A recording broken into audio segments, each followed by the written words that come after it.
सबसे पहला कारण, हाँ, जैसे सौम्यदीप ने बनाया है, trade the mirror to the global economy and catalyst for global growth, है ना, ऐसे भी बना सकते हैं। चलिए, इंट्रोडक्शन हो गया है। अब सबसे पहला कारण होता है प्रोटेक्शनिज्म। ट्रेड वॉर जो होता है ना, उसका सबसे बड़ा कारण होता है प्रोटेक्शनिज्म। ये क्या होता है प्रोटेक्शनिज्म? क्या होता है?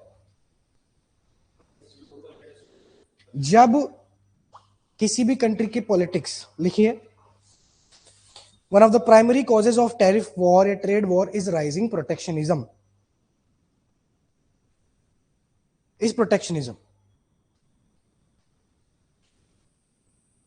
which is driven by domestic political compulsions, which is driven by domestic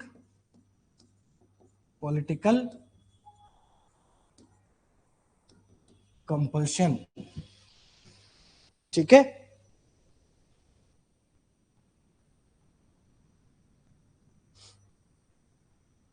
जब कंट्रीज अपने डोमेस्टिक पॉलिटिकल प्रेशर में आके अपने देश के लोगों को बचाने के लिए, अपने देश की इंडस्ट्री को प्रोटेक्ट करने के लिए ऐसे मेजर्स लेने लग जाते हैं, एक ट्रेड वॉर शुरू हो जाए, उसको कहते हैं protectionism. When you are keen to protect your industry, your people, your local jobs, local industries, इसके लिए governments often impose tariffs, non tariff. दो तरह के बैरियर होते हैं, एक होता है टैरिफ लगाना, ये भी ट्रेड वॉर में आता है, और एक नॉन टैरिफ। दोनों में क्या फर्क है?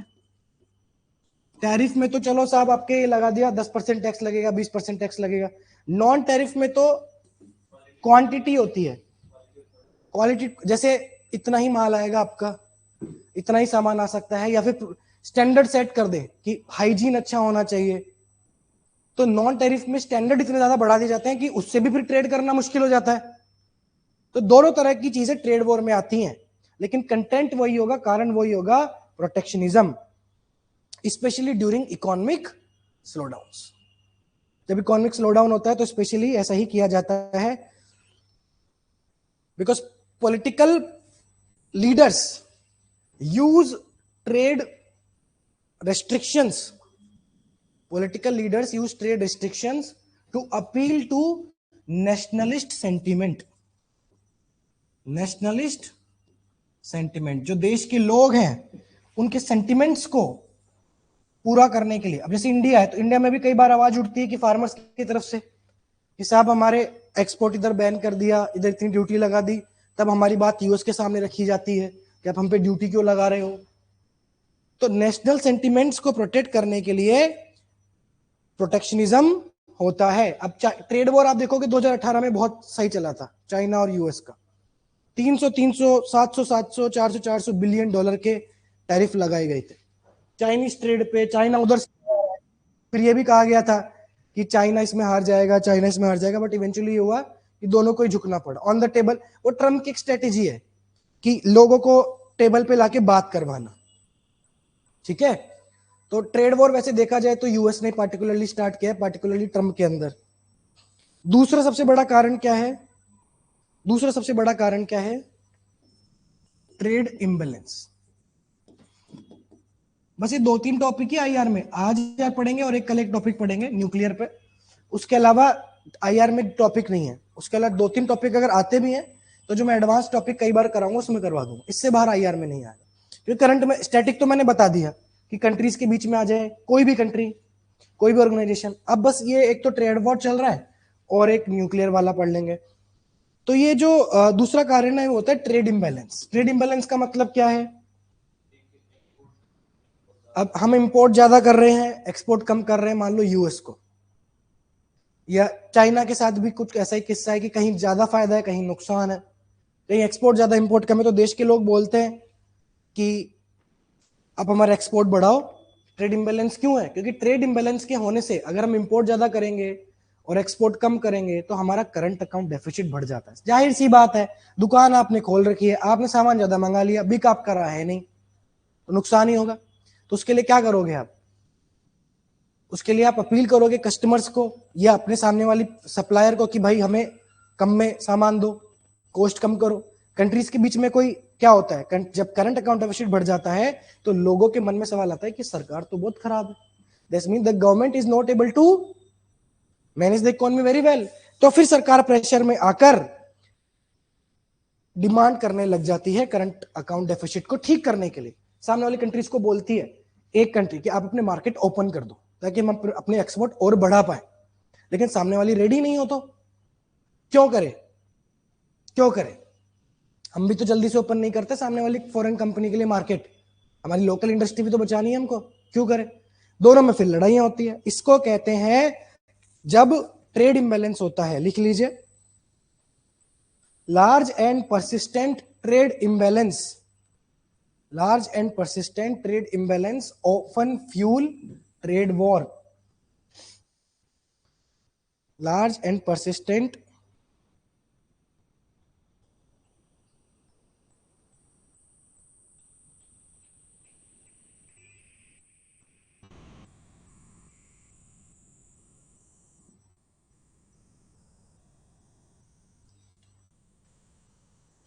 large and persistent trade imbalance often fuel trade war। जैसे यूएस और चाइना की बात करें तो 2018 के टाइम पे जब ट्रंप को सबसे ज्यादा लगा कि ट्रेड वॉर होना चाहिए, जो यूएस घाटा फेस कर रहा था चाइना की तरफ से वो $400 बिलियन का था, यानी कि यूएस चाइना से ज्यादा सामान मंगवा रहा था, एक्सपोर्ट कम कर पा रहा था। तो ट्रंप को लगा कि तो गलत बात है, बिकॉज इंडिया में भी तो कहीं ना कहीं आप देखो ना, चाइनीज जो सामान होता है वो सस्ता ही होता है, तो जल्दी से मार्केट कैप्चर कर लेते हैं। अब कितना ही बोल लो चाइनीज है चाइनीज है चाइनीज है, कई बार लेना तो उसको ही पड़ता है टेम्पररी काम के लिए। तो वो जो ट्रेड इंबैलेंस है उसके चक्कर में फिर और चीजों ने लगती है। अब डायरेक्टली टैरिफ वॉर पे कोई नहीं आता, उससे पहले भी कुछ शुरुआत होती है, जैसे करेंसी मैनिपुलेशन, अपनी करेंसी को बढ़ा दिया, एप्रिसिएशन कर दिया, फिर डंपिंग करनी शुरू कर दी, सब्सिडीज देनी कर दी। अब जैसे इंडिया क्या करे, अपने फार्मर्स के लिए, अपने फार्मर्स ऐसे करे से बोले कि भाई चाइना को, कि चाइना में हमें सामान बेचना है, मखाने, जैसे मान लो मखाने की डिमांड उठे कि भाई चाइना में हमें मखाने बेचने हैं, तो इंडियन गवर्नमेंट चाइनीज गवर्नमेंट को रिक्वेस्ट करेगी कि अपने मार्केट खोलो तो अपने मखाने बेच पाए, ड्यूटी कम करो, टैक्स कम करो। मना कर दे चाइना की भाई नहीं करेंगे, तो हम क्या करेंगे? तो एक तरीका ये बचता है कि हम अपने फार्मर्स को सब्सिडी दे देंगे, तो वो अपनी प्राइस को कम कर देंगे अपने फार्मर, तो वहां पे फिर वो जब चाइनीज मार्केट में भेजेंगे तब सस्ते हो जाएंगे। अगर मान लो 1 किलो मखाना की जो भी रेट चल रही है, मान लो 100 रुपए फॉर एग्जाम्पल, चाइना वहां पे 50% की ड्यूटी लगा रहा है, तो 150 रुपए का हो गया। अब इंडिया ऐसे बोले कि ये जो ड्यूटी है चाइना को कि भाई हटाओ, वो नहीं हटा रहा, तो हम क्या करेंगे, हमारी सरकार हमारी फार्मर्स को 50% की सब्सिडी दे देंगे, तो ये हो जाएगा 50 रुपए का। अब 50% ड्यूटी लगा लो, 75 रुपए का हो जाएगा ज्यादा ज्यादा। ये तो सेम रहेगी चाइनीज गवर्नमेंट से ड्यूटी, हमने अपने ही फार्मर को सब्सिडी दे दी ताकि प्रोडक्ट अल्टीमेटली सस्ता हो जाए। तो तुम बोलोगे सर ये तो इंटरनल मामला है, इसमें क्या ट्रेड वॉर? इसमें ट्रेड वॉर डब्ल्यूटीओ में छिड़ जाता है। डब्ल्यूटीओ के बहुत सारे, आपने ब्लू बॉक्स का नाम सुना होगा, सब्सिडीज के बॉक्सेस होते हैं, सब्सिडीज की कैटेगरी होती है, कोई भी कंट्री आसानी से अपने लोगों को सब्सिडी नहीं दे सकती। वो मामला डब्ल्यूटीओ के डिस्प्यूट सेटलमेंट बॉडी में चले जाता है कि आपने क्या सोच के अपने लोगों को सब्सिडी दे दी इतनी, आप ग्लोबल मार्केट डिस्टॉर्ट कर रहे हो ना। आप बोलोगे कि सर ये तो हमारी मर्जी, और डब्ल्यूटीओ बोलेगा फिर आप वर्ल्ड से ट्रेड करना छोड़ो। अगर आप वर्ल्ड में एक सप्लाई चेन में पार्टिसिपेट कर रहे हो तो कुछ रिस्पॉन्सिबिलिटी लेनी पड़ेगी। अगर आप चाहते हो फुल सब्सिडी दे हम, तो वर्ल्ड छोड़ो ट्रेड करना, फिर अपने में ट्रेड कर लो आपस में, कंट्री के अंदर ही। तो डब्ल्यूटीओ में जब आप मेंबर बन जाते हो तो वहां पे कुछ चीजें होती है, एक्सपेक्टेशन होती है जो पूरी करनी पड़ती है। उनमें से ये होता है कि आप जल्दी से सब्सिडी नहीं दे सकते, ठीक है, कई बार देनी भी पड़ती है। फिर तीसरा सबसे बड़ा कारण होता है, क्या होता है बताओ ट्रेड वॉर का? Unfair trade practice. Unfair trade practice का मतलब क्या होता है? लिखो, further more accusations of dumping,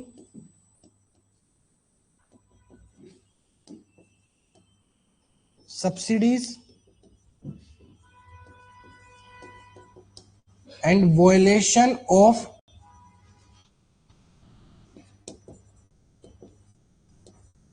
intellectual property rights, accusations of dumping, subsidies, intellectual property rights is a major catalyst for trade wars.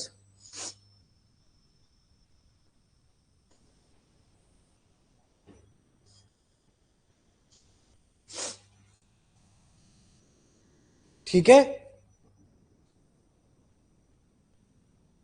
आओ कार्तिक आओ, काफी लेट हो गए आज, कोई बात हो जाता है कभी कभी। हाँ अभी शुरू ही हुई है, कोई बात। देखो हमने क्या पढ़ा, बता देता हूँ। हम पढ़ रहे हैं ट्रेड वॉर, जिसमें हमने ये देखा कि ट्रेड वॉर क्यों होता है। बहुत सारे कारण हो सकते हैं, है ना। तो सबसे पहला कारण हमने पढ़ा प्रोटेक्शनिज्म, कि जब कोई भी कंट्री अपने लोगों को, अपने देश की जॉब्स, देश की इंडस्ट्रीज को प्रोटेक्ट करने के लिए डोमेस्टिक पॉलिटिकल कंपल्शन में आकर नेशनल सेंटिमेंट्स को पूरे करने के लिए जब बहुत सारे मेजर्स लेने लग जाती है, वो होता है प्रोटेक्शनिज्म। फिर होता है ट्रेड इम्बैलेंस, कि जब हम किसी कंट्री के साथ ट्रेड करते वक्त घाटे में चल रहे हैं, हमारा करंट अकाउंट डेफिसिट ज्यादा है, की टर्म क्या है यहाँ पे, करंट अकाउंट डेफिसिट ज्यादा है, ट्रेड इम्बैलेंस है, तो हम फिर उसके चक्कर में बहुत सारे मेजर्स ऐसे लेने लग जाते हैं जिसमें एक ट्रेड वॉर शुरू हो जाता है।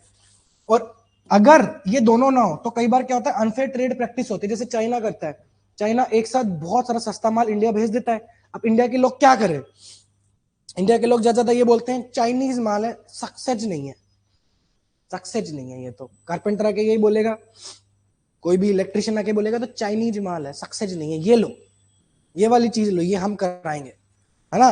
तो अनफेयर ट्रेड प्रैक्टिस में कई बार क्या होता है, सामने वाले डंपिंग करता है, सब्सिडी का मैंने बता ही दिया, अपने लोगों को सब्सिडी देते हैं ताकि ये माल एक्सपोर्ट होकर सस्ते में बिके। इंटेलेक्चुअल प्रॉपर्टी को भी चुरा लेते हैं। चाइना क्या करता है, जो भी चीजें हैं बाहर विदेशों में बन रही हैं वैसे ही अपने कंट्री में बना के बेच देता है। तो वो यूएस की प्रॉपर एक लिस्ट आती है, स्पेशल वॉच लिस्ट बोलते हैं, क्या बोलते हैं उसको, प्रायोरिटी वॉच लिस्ट। उसमें सारी कंट्रीज का नाम होता है जिन्होंने इंटेलेक्चुअल प्रॉपर्टी वॉयलेट की है, उसमें इंडिया का नाम हमेशा होता है। मतलब इंटेलेक्चुअल प्रॉपर्टी राइट्स पे यूएस सबसे ज्यादा ब्लेम चाइना और इंडिया को ही करता है, क्योंकि हमारे लोग क्या करते हैं, कॉपी पेस्ट कल्चर है, वहां कुछ बना फटाफट। अब इंटेलेक्चुअल प्रॉपर्टी राइट्स देश में ही काम करते हैं। आपने अगर कोई पेटेंट बनाया तो जनरली आपके देश में दूसरी कंट्री को भी बना सकता है, कुछ कर नहीं सकते उसका, लेकिन अपनी बात तो रख सकते हो। तो यूएस कुछ कर नहीं सकता अपना, लेकिन अपने फिर टैरिफ लगा दे। वो ये थोड़ी है कि पेटेंट करने वाले पे केस कर देगा, वो तो हमारे देश में हमारा आदमी, हम कुछ भी बनाए, बट रेपुटेशन खराब हो गई ना, तो वही चीज है। तो हाँ लिखो, इसमें लिखो डेवलपिंग एंड इमर्जिंग इकोनॉमीज, इसमें अनफेयर वाले में लिखो developing and emerging economies are accused of selling goods below cost,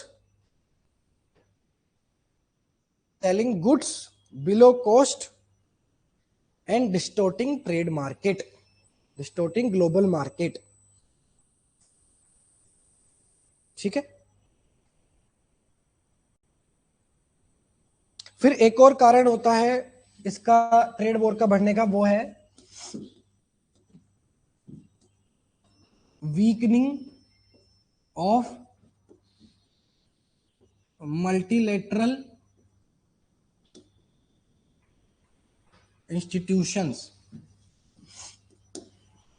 ठीक है, weakening of multilateral institutions.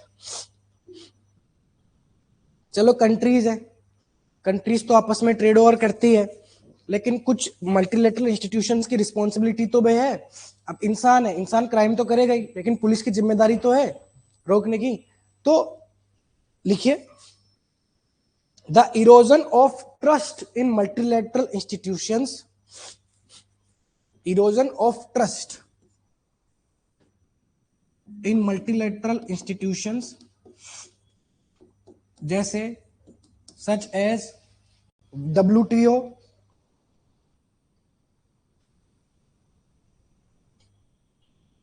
has significantly contributed to the trade war, has significantly contributed to the trade war।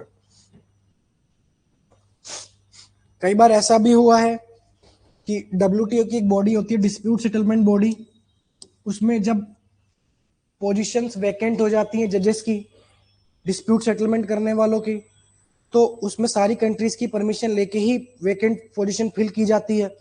लेकिन US ने कई बार मनाही कर दिया, परमिशन ही नहीं दी, क्योंकि WTO में कंसेंसस चाहिए। बिना सहमति के आप किसी नए इंसान को अपॉइंट नहीं कर सकते खाली पोस्ट पे। यूएस ने कई सालों तक इस पे अपॉइंट ही नहीं होने दिया।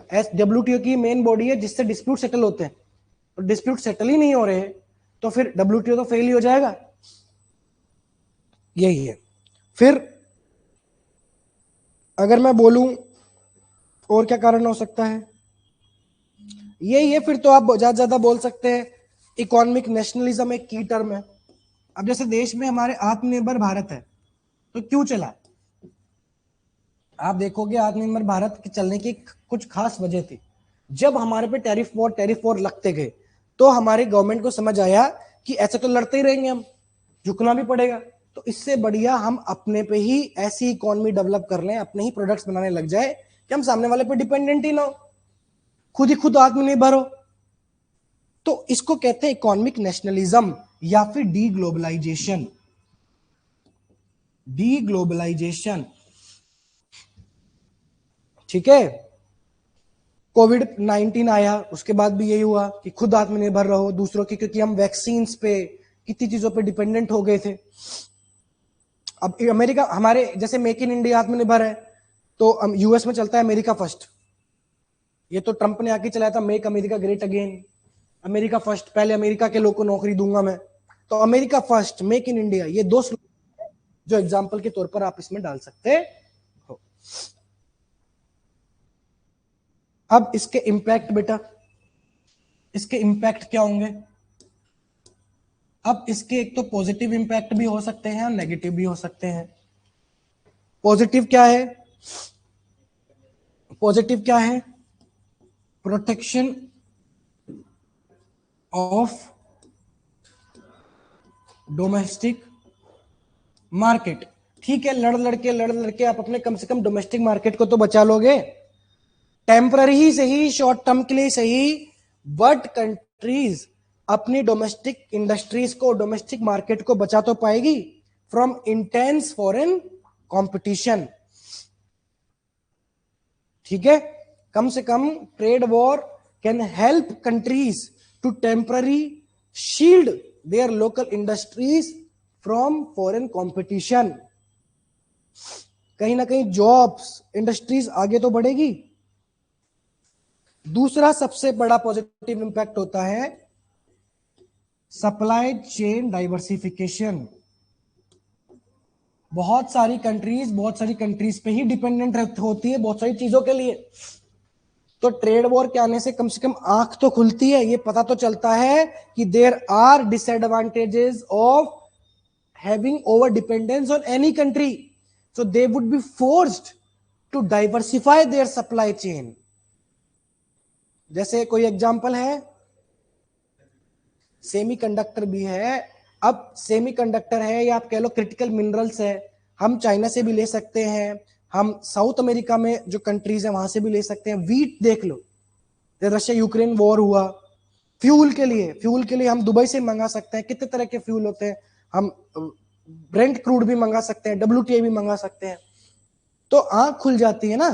जैसे एक इंसान को धोखा मिलता है तो समझ में आ जाता है ना कि यार ये एक दोस्त से भरोसा काफी नहीं है, एक आदमी पे भरोसा नहीं कर सकते। एक्चुअली क्या होता है, इससे इकोनॉमिक रेजिलियंस बढ़ती है और स्ट्रेटेजिक ऑटोनॉमी बढ़ती है। This will strengthen economic resilience and strategic autonomy. अब कहीं ना कहीं हम देख लो ना, यूएस पे डिपेंडेंट कहां है? यूएस इतने ट्रंप आए, ट्रंप के बाद से चल ही रहा है, तो हम खुद का ही कहीं ना कहीं हम ट्रेड डील डाइवर्सिफाई कर रहे हैं, हम आसियान के साथ बात कर रहे हैं, रीजनल कंट्रीज के साथ बात कर रहे हैं। नेगेटिव इंपैक्ट क्या होता है? इंपैक्ट आपको लिखने हो तो पॉजिटिव नेगेटिव दोनों लिख देना। ये दो पैराग्राफ इसके बन जाएंगे, एक पैराग्राफ नेगेटिव, दो पैराग्राफ नेगेटिव में बता देना। नेगेटिव क्या है? ओवरऑल आप देखोगे कंज्यूमर्स का लॉस होता है। अगर चाइना का सामान यहां पे नहीं आ रहा तो सस्ती चीजें नहीं आ रही, हमारे देश में वो चीज बन ही जाती, पहले तो हम बना ही देते ना अगर कैपेसिटी होती तो। अब हम फोर्सफुली अगर वो चीज बनवाएंगे तो एक तो कॉस्ट भी ज्यादा होगी, महंगाई भी ज्यादा होगी, कंज्यूमर्स को वो प्रोडक्ट्स का डाइवर्सिफिकेशन भी नहीं मिल पाएगा, तो consumers would be forced to take the products at high prices. अब चाइना का जब सामान बंद कर दिया था यूएस ने, तो यूएस को खुद को, आप कह सकते हैं एक डेटा है $1200 पर एनम पर हाउस होल्ड को लॉस हो रहा था, क्योंकि ट्रंप ने तो बंद कर दिया, पर यूएस तो अफोर्ड कर सकता है ना, यूएस के लोग तो $1200 और दे देंगे। इंडिया जैसी कंट्रीज हल्की सी चीज महंगी हुई तो अफोर्ड नहीं कर सकते। ये एक तरीके से हिडन टैक्स ऑन कंज्यूमर्स के तौर पे काम करता है। It acts as a hidden tax on consumers disproportionately affecting low income groups। ठीक है,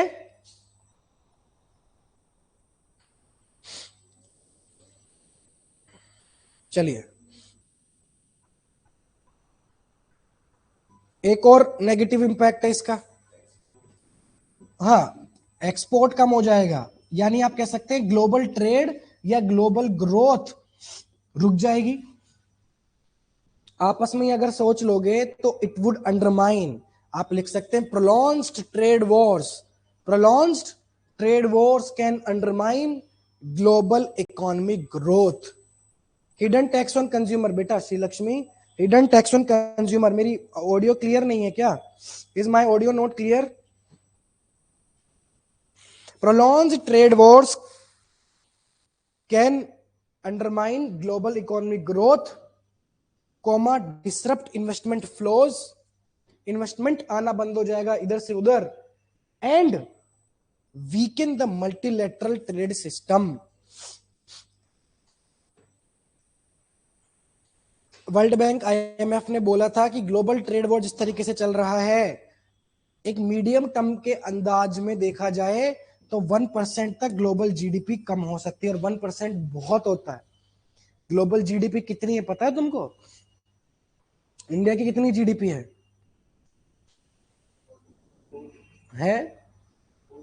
4 ट्रिलियन। कितनी है इंडिया की जीडीपी बताओ? इंटरनेशनल रिलेशंस हम पढ़ रहे हैं, 3 ट्रिलियन क्रॉस कर गए नहीं करे, कुछ आइडिया तो दो। वीकेंड मल्टीलेटरल ट्रेड सिस्टम, हाँ ये लिख, एक तो ना मैं तुमको एक टिप दूं, बहुत सिंपल, बेसिक स्ट्रॉन्ग करो। आप इंटरव्यू में फंसोगे, पक्का फंसोगे, वो आपसे नहीं पूछने वाले ये चीज है। ये ट्रेड वॉर में पता है, ऑनेस्टली बताऊं दिल से क्यों पढ़ा रहा हूं, नहीं आएगा ट्रेड वॉर, क्योंकि मेरे पे प्रेशर है कि सिलेबस कंप्लीट कराना है, तो कुछ टॉपिक छूटे नहीं, इसके बिना पढ़े भी आपका पेपर निकलेगा। लेकिन इंटरव्यू में अटकोगे, क्यों? क्योंकि इंटरव्यू में चॉइस नहीं होती। इंटरव्यू में आप ये नहीं कह सकते सर दूसरा क्वेश्चन पूछो, ये तो डिस्क्रिप्टिव में छूट जाएगा, क्योंकि 5 ऐसे आएंगे, ये आएगा ही नहीं, मुश्किल सर आएगा तो भी आप चूज कर लोगे। लॉन्ग आंसर में भी कहीं ना कहीं चॉइसेस होंगी, दोनों नहीं दे सकते हो। और आईआर कभी भी टीयर 2 में डिस्क्रिप्टिव में नहीं पूछा जाएगा, इंटरनेशनल रिलेशंस। मुश्किल से अगर पूछ लिया तो प्योरली वो नहीं रहेगा, कुछ ऐसी चीज पूछ लेंगे जो आपकी कंट्री से रिलेटेड ही है। लेकिन इंटरव्यू में आप लोग फंस जाओगे, क्योंकि आपको बेसिक चीजें नहीं मालूम। इंडिया की जीडीपी में आप लोग श्योर नहीं हो, इन्फ्लेशन कितना है, एम्प्लॉयमेंट की रेट कितनी है। बेसिक्स को स्ट्रॉन्ग करो, क्योंकि वो बेसिक पे इंसान अटक जाता है। ठीक है, अब जैसे मैं आपको बताता ना कि कुछ लोग आईआर इंटरनेशनल रिलेशन बहुत डेप्थ में पढ़ जाते हैं, लेकिन जब इंटरव्यू में उनसे पूछा जाता है tell me 5 good news regarding international relations, क्या चल रहा है, अच्छी न्यूज दो, नहीं पता। आप वो छोड़ो, कंट्री इंटरनेशनल कंट्री पे 5 गुड न्यूज दे दो। आप अखबार पढ़ के आए हो, डिस्क्रिप्टिव किया है, 5 गुड न्यूज दे दो। ठीक है, supply chain diversification, supply chain diversification है पीयूष। ठीक है, तो बेसिक्स को करो बेटा। अब इंडिया पे अगर मैं बात करूं, वैसे तो इंडिया स्पेसिफिक लिखना नहीं है, ये पॉजिटिव 2 नेगेटिव है, लेकिन इंडिया स्पेसिफिक लिखना तो इंडिया को भी ये फायदा होगा, इंडिया को भी एक्सपोर्ट बढ़ जाएंगे।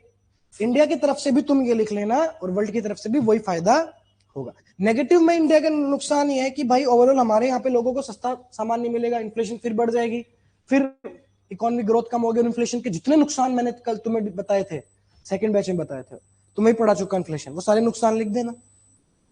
अगर कभी कभी ऐसा होता है कि सर मेरे पास तो 2 ही पॉइंट है, मैं इससे 4 पैराग्राफ कैसे बनाऊं, तो एक तरीका होता है कि आप कॉन्सिक्वेंस पे कॉन्सिक्वेंस सोचो। जैसे मान लो साहब हमें ये याद आया कंज्यूमर लॉस होगा, इन्फ्लेशन बढ़ जाएगी, लेकिन इससे आपको 2 पैराग्राफ और बनाने हैं, तो आप उसका स्टेप बाय स्टेप कॉन्सिक्वेंस सोचो। फॉर एग्जाम्पल, अगर ट्रेड वॉर हुआ, हमारे पास प्रोडक्ट्स नहीं आए, हमको फोर्सफुली इंडिजिनस प्रोडक्ट लेने पड़ेंगे हायर कॉस्ट पे, हायर कॉस्ट पे, इन्फ्लेशन पे, तो तुमने ये लाइन लिख दी, अब ब्लैंक हो गया माइंड, उसको ही आगे बढ़ाओ। इन्फ्लेशन हो गई तो क्या होगा, परचेसिंग पावर पैरिटी कम होगी, करेंसी डेप्रिसिएशन होगा, डिमांड तो उतनी रहेगी ना, प्रोडक्टिविटी पेस नहीं कर पाएगी, लोकल लेवल पे जो लो इनकम कंज्यूमर्स है उनको नुकसान होगा, सेविंग्स खत्म होंगी, सेविंग्स खत्म हो जाएंगी, इन्वेस्टमेंट नहीं बढ़ पाएगा, आउट ऑफ पॉकेट एक्सपेंडिचर बढ़ जाएगा।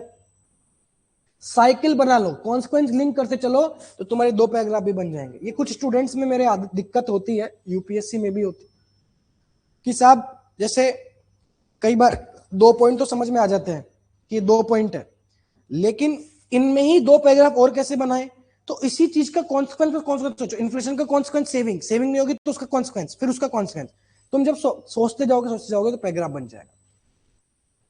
ये मैंने शुरू में सबसे पहले क्लासेस में बैच 1 में बताई थी कि आप कॉन्सिक्वेंस, उस चीज का कॉन्सिक्वेंस सोचो तो आपका पैराग्राफ बन जाएगा। अब वे फॉरवर्ड का क्या कर सकते हैं, इंडिया क्या करेगा, वे फॉरवर्ड आपको लिखना ही है, 3-4 सॉल्यूशन बता दो।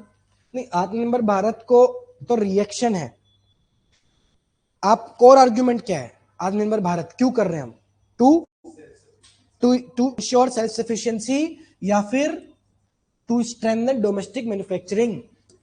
सेल्फ सफिशिएंसी बढ़ा सकते हैं, डोमेस्टिक मैन्युफैक्चरिंग बढ़ा सकते हैं, डोमेस्टिक कॉम्पिटिटिवनेस को इंक्रीज कर सकते हैं। अब मान लो यहां पे आपका दिमाग ब्लैंक हो जाए, इसी का ही कॉन्सिक्वेंस सोचो, इसके डीप में सोचो। हाउ, देखो जब भी तुम्हें इंपैक्ट में अगर पॉइंट नहीं आए तो कॉन्सिक्वेंस का ही कॉन्सिक्वेंस सोचो। इन्फ्लेशन से सेविंग होगी, सेविंग से करेंसी, ये जब भी इंपैक्ट नहीं समझा और जब भी सॉल्यूशन के पॉइंट नहीं बने तो व्हाट क्या करना पड़ेगा, सेल्फ सफिशिएंसी। फिर हाउ सोचो कैसे करना पड़ेगा, तो तुम्हारा पूरा पैराग्राफ बन जाएगा। हमारी दिक्कत क्या होती है, हम वे फॉरवर्ड सॉल्यूशन इसलिए नहीं सोच पाते क्योंकि हम व्हाट पे सोचते हैं, डोमेस्टिक मैन्युफैक्चरिंग, सेल्फ सफिशिएंसी बढ़ानी पड़ेगी, इतना सा लिख के हमारा पैराग्राफ बन नहीं पाता है। उसको खत्म वही मत करो, ये दिमाग में लगाओ कि तुमने भी व्हाट लिखा है, करेंगे कैसे वो भी तो बताओ, कैसे कर सकते हैं। Reforms, land reforms, logistics, power cost कम करके, इनोवेशन ड्रिवन मैन्युफैक्चरिंग लाकर, सब्सिडीज देकर, वैल्यू एडिशन करके, ईज ऑफ डूइंग बिजनेस बढ़ाकर, पॉलिसी स्टेबिलिटी करके। समझ आ गया, बन गया पूरा पैराग्राफ।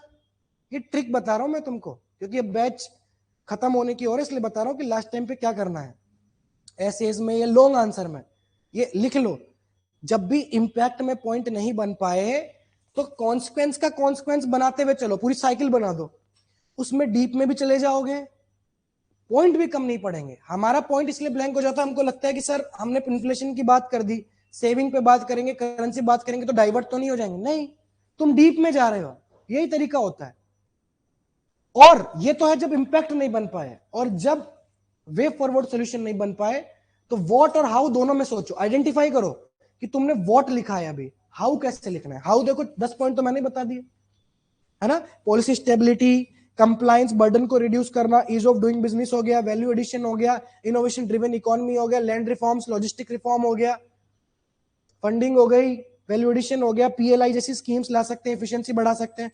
दूसरा क्या कर सकते हैं, दूसरा, और कैसे ट्रेड वॉर से इंडिया लड़ सकता है? वॉट पे सोचो, क्या करेगा इंडिया, क्या कर सकता है और इंडिया? वो तो स्ट्रेटेजिक ट्रेड तो इसमें आ गया ना, सेल्फ सफिशिएंसी पे, वो इस पे ही आ गया। अरे ट्रेड डिप्लोमेसी भाई, अब बाहर बातचीतें कर सकते हैं, समझा सकते हैं बाकी लोगों को, रिश्ते भी तो सुधारने पड़ेंगे, अंदर चीजें ठीक करते करते बाहर भी तो रिश्ते सुधारने पड़ेंगे। अब तुमने ही लिख दिया, अब पॉइंट नहीं बन रहा तुमसे, तो ये सोचो ये व्हाट है, ट्रेड डिप्लोमेसी, रिलेशंस ठीक करने पड़ेंगे, ये व्हाट है, क्या करना पड़ेगा, ट्रेड ठीक करना पड़ेगा, दिमाग ब्लैंक। अब तुम सोचो कैसे करेंगे, कैसे कर सकते हैं ट्रेड डिप्लोमेसी, कैसे रिलेशन हम ठीक कर सकते हैं? डिप्लोमेटिक टॉक्स, डायलॉग्स, बोलो बोलो, समिट्स में पार्टिसिपेट करके, ट्रेड फेयर लगा के, और अपने रिश्ते कैसे सुधार सकते हैं? फ्री ट्रेड एग्रीमेंट करके, एमओयू साइन करके, मेमोरेंडम ऑफ अंडरस्टैंडिंग साइन करके, कल्चरल टाइज बढ़ा के, कि कल्चरल टाइज इतने मजबूत हो जाए कि ट्रेड से फर्क नहीं पड़े। जैसे एक तो किसी के साथ दोस्ती इतनी अच्छी होती है ना कि पैसों से फर्क नहीं पड़ता, अमीर गरीब क्या है। हाँ, और क्या कर सकते हैं? बायलैटरल रीजनल ट्रेड एग्रीमेंट कर सकते हैं, यस। डिप्लोमेटिक, वो पढ़ा ट्रैक 1.2, 1.5 टू ट्रैक 3 डिप्लोमेसी पढ़ के आए हो? मैंने बोला था ना पढ़ने के लिए। कौन कौन ऑनेस्टली पढ़ के आए हैं ट्रैक 1, 1.5, 2 और 3 डिप्लोमेसी? एनीवन? अब तुम देखो तुम में कितना डिसिप्लिन है। मैं 15 मिनट लेट हो जाऊं तो पूरा बोखाल मचा देते हैं ऑनलाइन वाले, ठीक है, लेकिन जितने लोग हैं उसमें से 10 लोगों ने भी नहीं पढ़ा होगा। वेरी गुड, मुझे पता है आप लोग पढ़ लिए होंगे, गरिमा, पीयूष। बाकी लोगों का क्या है जो अभी ब्लेम कर रहे थे लेट आने के लिए? क्या तुम अपना होमवर्क पूरा करते हो? मैं यहाँ पे चिल्ला चिल्ला के बोलता हूँ, ट्रैक 1.5, 1, 2 डिप्लोमेसी ये सब पढ़िए। बाकी लोगों का क्या है? कृतिक, नितेश, अर्चित, कृष्णा, स्वाति,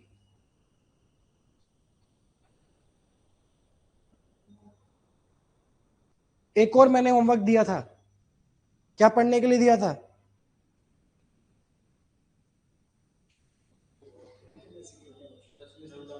डेटा याद हुआ ईयर का? डेटा तो पढ़े होंगे, नोट्स तो मिले हैं ना? अच्छा, तुमको ऑफलाइन में नहीं मिले अभी? तुमको करवाता हूँ प्रिंट, ऑनलाइन में तो डाल दिए थे। सस्टेनेबल डेवलपमेंट गोल तो बताया था, सस्टेनेबल डेवलपमेंट गोल याद हो गए 17 के 17? कंक्लूजन में जब भी फंसोगे सस्टेनेबल डेवलपमेंट गोल काम आएंगे। चलो, ये समझ में आ गया भाई। ट्रेड डिप्लोमेसी व्हाट है, करेंगे कैसे, बता दिया हूं। Agreements, frameworks, meetings, consultations, participation, free trade agreements हो गया, ठीक। ऐसे सोचना होता है सॉल्यूशन, जब भी दिमाग ब्लैंक हो जाए। तीसरी चीज बताओ और क्या कर सकते हैं? ट्रेड वॉर से बचने के लिए क्या कर सकते हैं?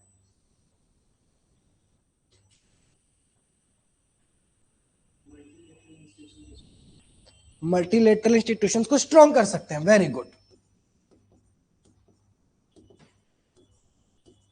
ये हो गया तुम्हारा what.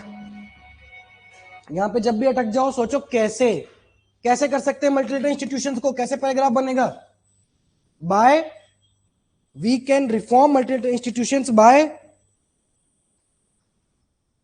acting as a bridge. India can act as a bridge between developed and developing economy. India leader बन सकता है समझौते के लिए।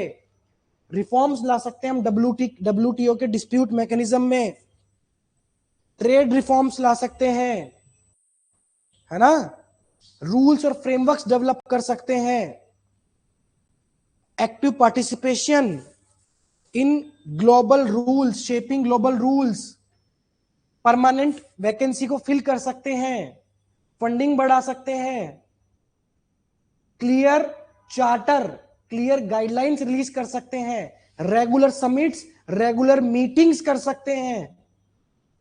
जो हमारे मल्टीलेटरल इंस्टीट्यूशंस कौन कौन से, WTO, IMF, वर्ल्ड बैंक हो गया, इन सब में यही सुधार करना होगा। बन गया पैराग्राफ? कीवर्ड से तो सोचने, बन गया। एक और बता दो क्या कर सकते हैं।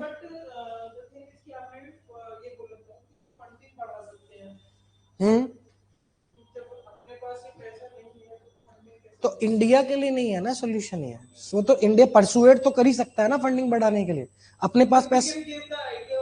We can give the idea, we can act as a bridge. पैसा इंडिया के पास नहीं है, इंडिया बोल तो सकता है, कन्विंस तो कर सकता है कि पैसा दो, हम अपनी तरफ से मदद करेंगे। इंडिया तो पैसा कहीं नहीं देता, पीस कीपिंग में भी नहीं देता है, और भी जगह नहीं देता, लेकिन इंडिया अपनी सॉफ्ट पावर, अपनी मीटिंग्स इस तरीके से कर सकता है कि वो डेवलपिंग और डेवलप कंट्री को ऑन द टेबल तो ला सकता है। अभी क्लाइमेट चेंज में कॉमन बट डिफरेंशिएटेड रिस्पॉन्सिबिलिटी हमने पढ़ी थी। क्या पढ़ी थी?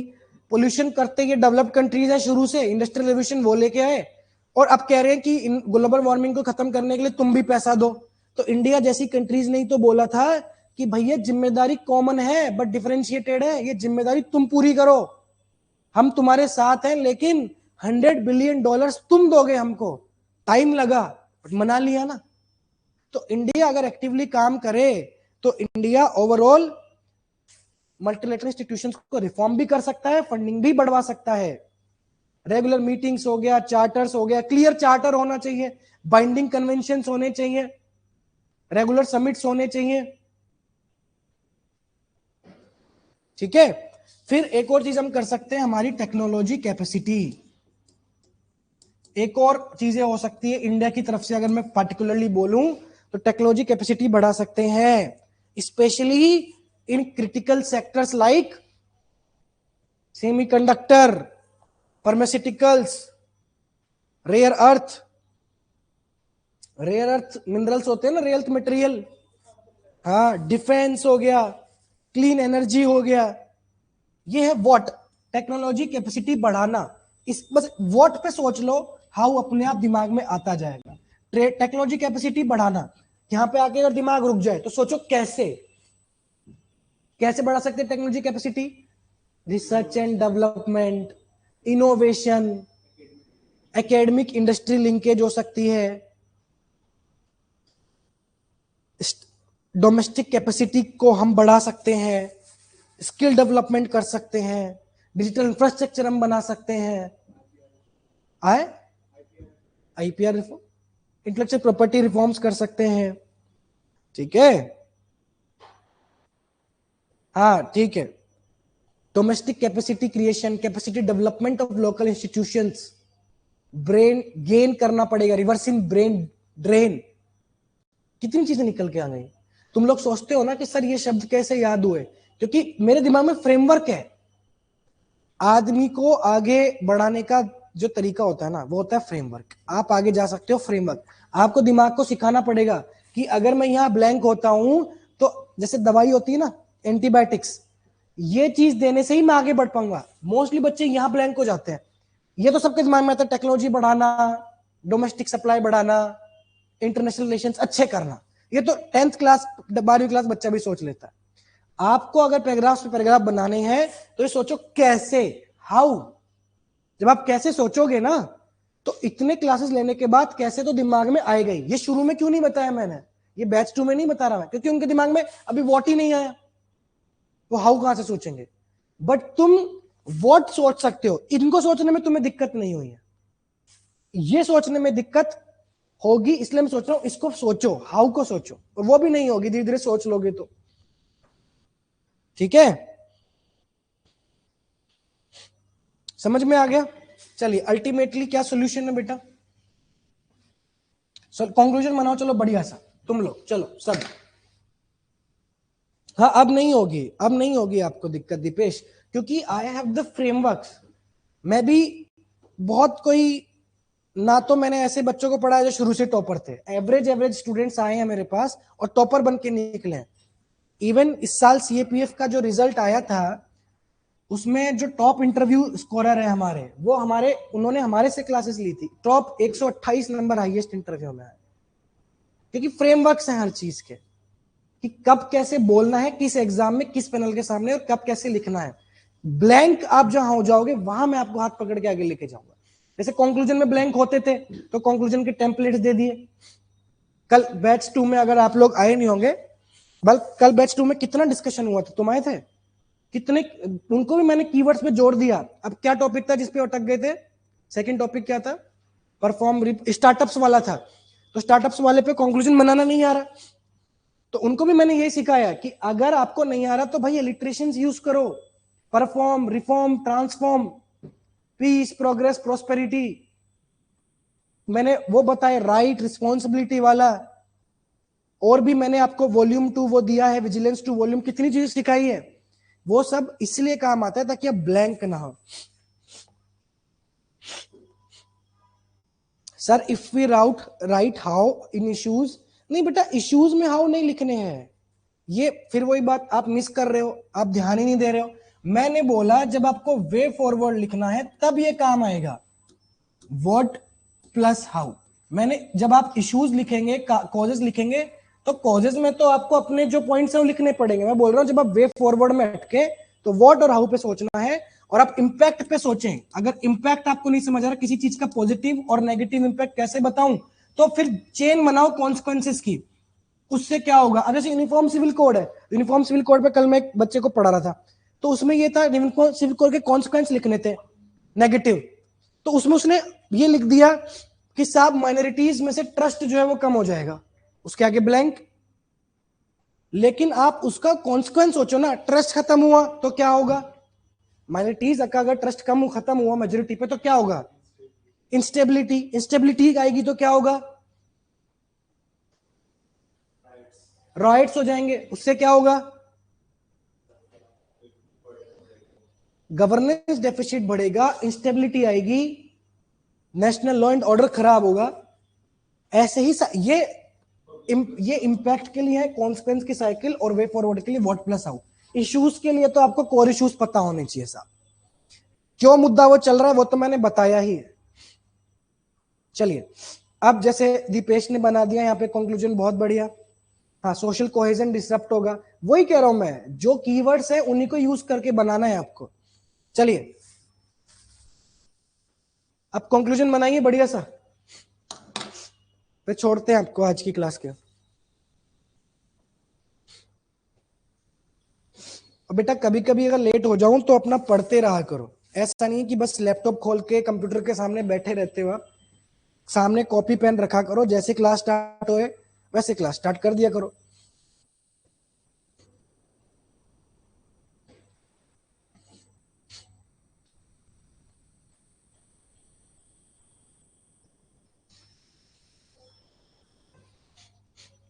अब ऑनलाइन वालों के लिए एक, ऑफलाइन वालों को तो मैं अभी प्रिंट आउट या पीडीएफ दे दूंगा डेटा की, बट ऑनलाइन वालों के लिए एक टास्क है कि जितने भी डेटा है, अब क्योंकि सारी सब्जेक्ट हमारी हो चुकी है, सारे रटे हुए होने चाहिए। एक एक मतलब ऐसा नहीं है कि सारा, मतलब जितना इंपॉर्टेंट डेटा आपको लगता है, कुछ कुछ टॉपिक के बारे में कुछ कुछ डेटा आपको पता हुआ होना चाहिए, क्योंकि सारे नोट्स अपलोड हो गए हैं।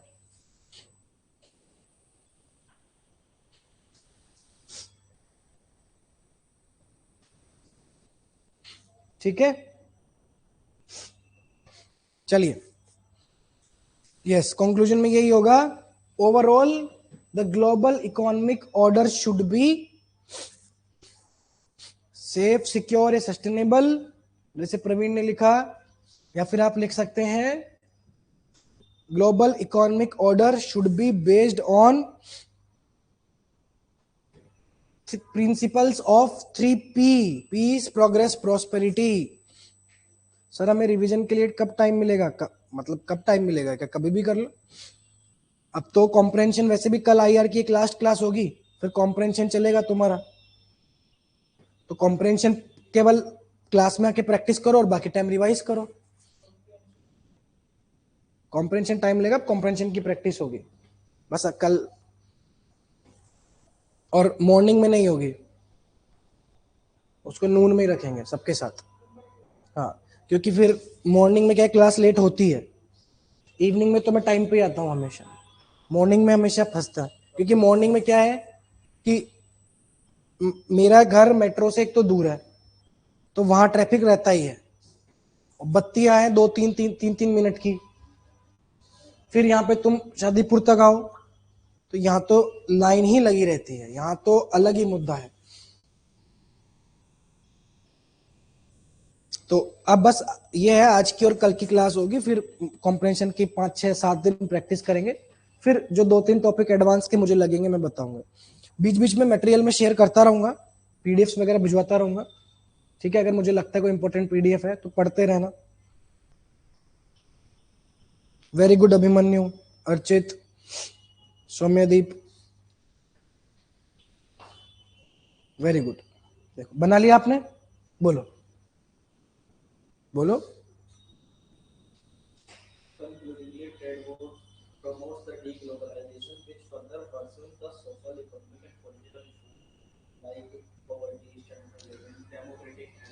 नहीं नहीं नहीं नहीं नहीं नहीं, कंक्लूजन में आप पॉजिटिव ओरिएंटेशन रखो ना। अभी आप भी नेगेटिव ही बता रहे हो। आप ये बताओ कि ultimately trade war should be resolved to ensure peaceful progressive prosperous world order. मतलब ऐसे कीवर्ड मत लो, जरूरी नहीं है, पर टोन पॉजिटिव रखो। अभी भी इशू मत बताओ कि इससे पॉवर्टी हो रही है, ये हो रहा है।